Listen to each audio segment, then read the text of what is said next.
তো তোমারই জন্য হয়েছি প্রেমে যে বন্য, জানি তুমি অনন্য। আশার হাত বাড়াই যদি কখনো একান্তে, চেয়েছি তোমায় জানতে শুরু থেকে শেষ প্রান্তে, ছুটে ছুটে গেছি তাই।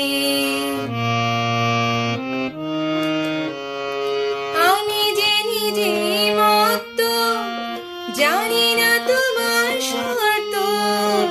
আমি যে